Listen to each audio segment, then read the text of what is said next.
Assalamualaikum, selamat sore saudaraku. Selamat datang di channel Dunia Ikan. Sore hari ini kita akan melihat budidaya ikan nila di kolam tanah di daerah Ciseeng, Parung. Bagaimana teknisnya, kita akan coba ngobrol dengan petaninya dan kita akan kenalan ya. Ayo kita ngobrol. Selamat sore Pak Mario. Sore Pak, apa kabar Pak? Baik, Pak Mario nih, bisa dikenalkan ke petani ikan di seluruh Indonesia nih. Namanya siapa nih? Saya Mario Pak. Mario ya. Mario. Alamatnya di mana nih? Ini kita di Desa Ciseeng, Ciseeng. Kecamatan Ciseeng, Jawa Jawa Barat. Dari dekat Parung lah. Parung ya. Dari kota Bogor berapa kilo kira-kira? Dari kota Bogor kurang lebih 23-25 kiloan lah. 25 kilo ya. Ya. Pak Mario nih budidaya model apa nih, kayaknya agak aneh nih. Sistemnya apa ya? Kita Intensif muri ya. semi lah Pak. Semi ya. Kita bisa bilang semi intensif lah. Dibilang intensif sekali enggak. Tapi kita coba adopsi beberapa teknologi lah. Teknologi apa aja tuh? Teknologi ya sebenarnya sih belum bisa dibilang teknologi sekali lah, karena ini kan hanya mesin ya. Ya ya. Penggunaan kincir, penggunaan smart feeder. Smart feeder itu untuk pemberian pakan gitu. Jadi ada beberapa alat yang kita pakai untuk membantu mempermudah pekerjaan gitu. Ya. Kalau mungkin kalau disebut teknologi yang apa ya?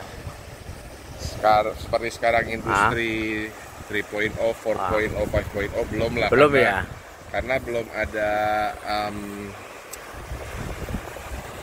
ada evaluasi yang menggunakan program-program di sini ya. Jadi hanya alat yang membantu lah gitu. Ya. Karena satu hal dan lainnya sistem pertanian konvensional untuk di sini udah agak susah diterapkan karena suplai air yang kurang. Jadi terutama untuk komoditas ikan yang kita pilih, ikan nila ini perlu oksigen sekali gitu. Jadi kalau hanya mengandalkan konvensional dengan suplai air yang ada, mungkin kita bisa, tapi dengan kepadatan yang sangat rendah, sehingga mungkin skala ekonominya ketemu. Jadi untuk usaha pasti kurang menguntungkan. Ini luasnya berapa Pak per kolamnya ini? Per kolam ini kurang lebih 500 meter persegi. Kedalaman airnya? Kurang lebih 1,20 meter. 1,20 meter ya. Sumber airnya dari mana nih Pak Mario? Masih irigasi Pak. Irigasi ya? Masih irigasi. Nah, satu petak ini ditanam berapa banyak ya? Kepadatan kita dimain di 20 ekor. 20 jadi ekor ya? 10.000 ekor tebaran per kolam. Ada trial nih Pak. Trial untuk yang penggunaan 2 kincir seperti kolam di sebelah sana. Itu kita tebar di 30 kepadatan. 30 ekor per meter. Jadi isinya 15.000 tuh. 15.000. Cuma kincirnya 2 ya. Kincirnya 2. Oh, ini trial ya? Ya. Oh. Karena semua itu pasti sebanding. Dalam arti sebanding, tidak bisa dibohongi. Satu kincir kapasitas kalau di saya kurang lebihnya 2 ton sampai 2 ton setengah. Kapasitas masa ini ya, biomasa yang dihasilkan ya. Panen. Satu ya. Kalau untuk menginginkan hasil yang lebih, otomatis tambah disesuaikan. Jadi kalau hanya dengan satu kincir, kita mau maksa gimana pun sulit ya. Mungkin bukan nggak bisa, tapi kalau saya sih sulit sekali untuk mencapai hasil yang lebih gitu. Ya. Jadi kalau dengan 2 kincir ini target kita di 4,5 ton per petak ya, untuk 500 meter ya. Ya, dengan penggunaan 2 kincir. Gitu. Terus menjaga kualitas airnya bagaimana ya Pak? Misalnya apa, ada pergantian atau dengan probiotik? Pergantian pasti. Normalnya kita setiap hari ada air keluar dan masuk. Oh gitu. Setiap hari ada air keluar dan masuk. Perawatan rutin mingguan ataupun 2 minggu sekali. Kita buang kotoran bawah, endapan. Disipon ya? Disipon. Oh, yang tadi pakai pompa itu ya, pakai pipa ulir ya? Seminggu sekali itu ya? Walaupun kolam tanah, tapi dengan kepadatan seperti ini, kemampuan si tanah untuk menetralisir kotoran tuh terbatas ya? Terbatas, jadi kita bantu dengan pembersihan sipon kolam. Ya? Sipon ya? Jadi seminggu sekali disipon intinya ya? Ya. Cuman kalau untuk sekarang, ini kan kita masih dalam musim kemarau. Ya. Air susah ya? Air susah. Di sini saya terakhir mungkin sudah masuk 10 atau 12 hari, air belum masuk sama sekali nih, Pak. Oh gitu. Iya, iya. Cuman karena desain kolamnya, tekstur tanahnya itu ya alhamdulillah nggak terlalu banyak penyerapan. Jadi sebenarnya untuk air masih aman, Pak. Aman ya. Untuk suplai airnya di kolam masih aman. Tapi kita tidak punya air untuk pergantian. Caranya gimana ya? Otomatis putar otak lah.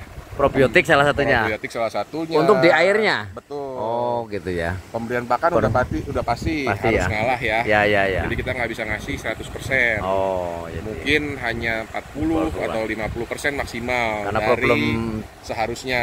Cuaca lah ya ibaratnya. Betul, karena kalau kita kasih 100%, air pasti cepat rusak. Ya.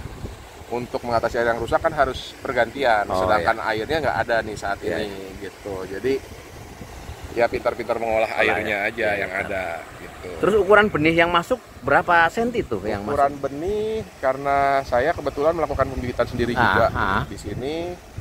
Untuk benihnya bervariasi, tapi umumnya 1 kilo isi 30 ekor, Pak. Oh, 30 ya. Baru masuk proses pembesaran ya? Proses pembesaran. Sebelumnya berarti ke proses pendederan ya? Pendederan, betul. Jenisnya nila apa nih? Black Prima tuh? Untuk saat ini saya pegang 2, Pak. Apa tuh? Nirwana dari Subang ya, dari Wanayasa. Yang kedua saya pakai bibit dari PT STP. Oh gitu, 2 ya. Semua monosek ya? Kalau saya nggak bisa bilang monosek ya, Pak ya. Monosek itu kan sebenarnya perlakuan yang diberikan ke larva ya. Sebisa mungkin jenis kelaminnya mayoritas jantan ya, Pak ya. Kalau saya sih nggak terlalu percaya gitu ya. Karena mungkin yang sudah bibit monosek di saya tidak terbukti efektif, gitu ya, tidak terbukti ya. Yang betinanya pun masih banyak. Terus akhirnya larvanya juga di kolam juga banyak gitu. Jadi buat saya kalau nila monosek saya kurang begitu yakin lah ya. Begitu yakin. Iya. Jadi saya sih sebenarnya kalau hanya untuk monosek untuk mengejar pertumbuhan, saya lebih cenderung yakin pada sistem budidayanya aja, Pak. Oh iya. Nila itu kan mungkin nanti dia mulai produksi sel telur atau dewasa lah ya, untuk siap untuk pemijahan itu kan mungkin di umur minimal 7 bulan. Mungkin ada yang 6 bulan sudah lah, 6, 7, 8. Jadi sebisa mungkin dipanen sebelum itu. Artinya pada saat pembibitan kita coba dikejar secepat mungkin. Setelah itu masuk pembesaran, kita juga coba secepat mungkin.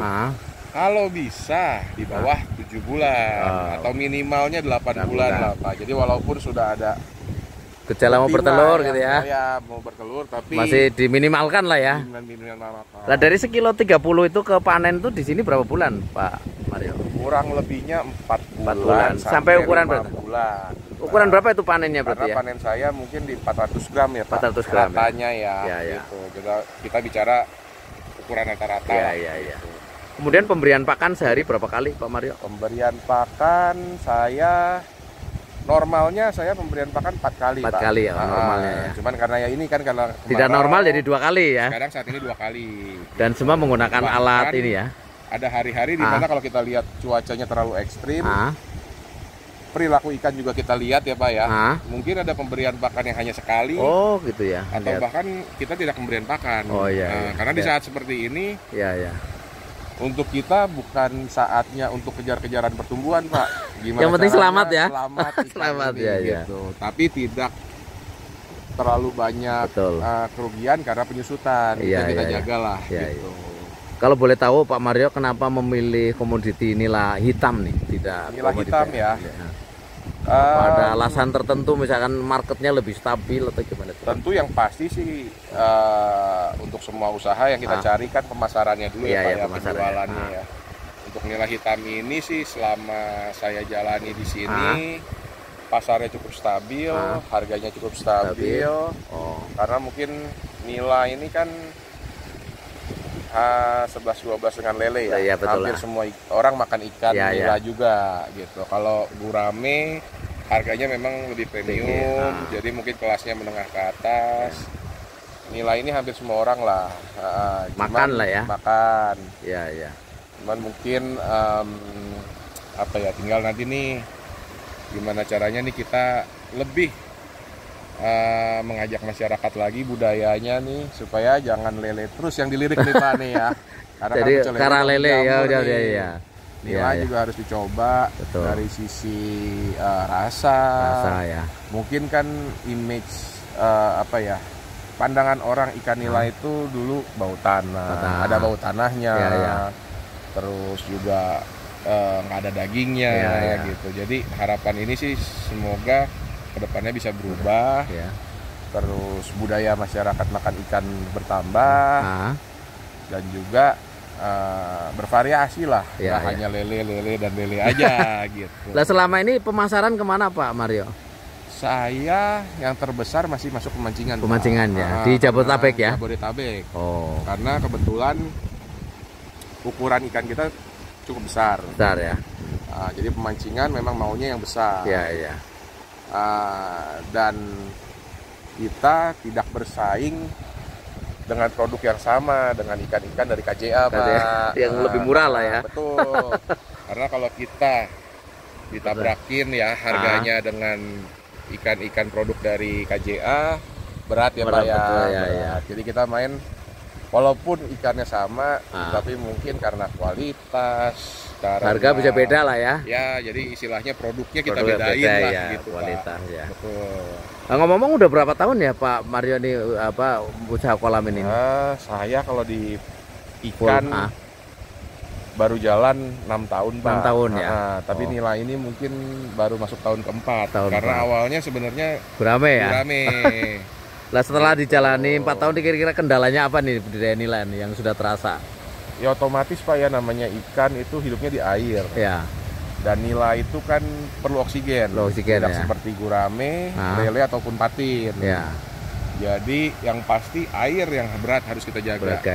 Terutama dengan sekarang mungkin daerah sini sudah banyak pemukiman, sudah banyak mungkin industri rumah tangga yang mencemari air lah ya intinya. Ya kita bisa bilang belum sepenuhnya bertanggung jawab terhadap pencemaran. Jadi agak ekstra di situnya lah Pak. Gitu ya. Debitnya pun berkurang, kualitasnya pun berubah. Jadi terpaksa kita harus menggunakan teknologi ya. Betul, teknologi dan ya pemberian probiotik. Ya seperti itu ya. Karena mau nggak mau dengan tempat yang sudah ada, kita tidak bisa mengharapkan air yang berbeda kan seperti itu ya Pak ya. Nah ini pakan itu pakai yang protein berapa? 28 ya? Terapung ya? Ya, saya saat ini pakai Sinta, laju apung, protein 28. 28 ya, oh ya. Gitu, baik, itulah laporan saya dari daerah Cisaeng. Pak Mario, makasih ya. Siap, sama-sama. Semoga bermanfaat bagi seluruh petani ikan di Indonesia. Amin, Pak. Dan bisa menjadi inspirasi bagi banyak orang. Itu saja yang bisa saya sampaikan. Jangan lupa subscribe, like, share, dan komen. Terima kasih dan sampai jumpa dengan video berikutnya.